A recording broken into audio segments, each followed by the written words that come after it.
Book of Numbers! The Book of Numbers gets its name because it's all about counting. Counting people, counting land, and counting the cost of sin. It's one of 5 books in the Old Testament that are named after the word count. There's Genesis, Exodus, Leviticus, Deuteronomy, and Numbers. Together they're called the Pentateuch, or Torah. Numbers is the 4th book in the Torah, and it follows the Exodus directly. So what's it about? Well, as I said, it's about counting people, counting land, and counting the cost of sin. The children of Israel have left Egypt, and they're on their way to the Promised Land. But before they get there, they wander around the desert for 40 years. And during that time, God tests them to see if they're really ready to live in the Promised Land. He also gives them the law and the rules for living as his people. And he sends spies to check out the land and to find cities where they could settle. The main characters in the Book of Numbers are Moses and Aaron.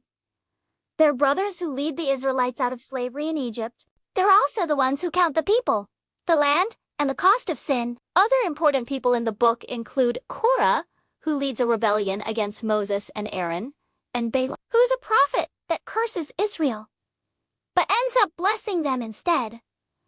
The Book of Numbers teaches us some important lessons. First, it shows us how God is in control even when things seem to be going wrong. For example, when the Israelites complain about not having food or water, God provides for them. He sends manna and quail to eat and water from a rock to drink. Second, it teaches us that sin has a cost.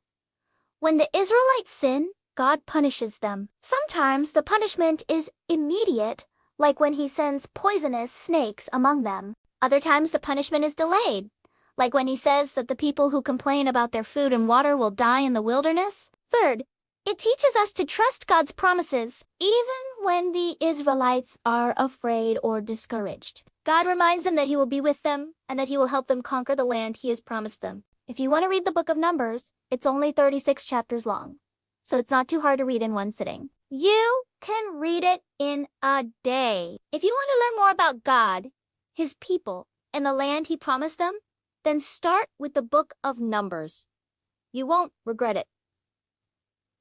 Thanks for watching. If you liked this video, hit the thumbs up button and share it with your friends. Don't forget to subscribe and turn on notifications so you never miss an upload. We upload fun and educational videos every week. So, until next time, stay curious and keep learning.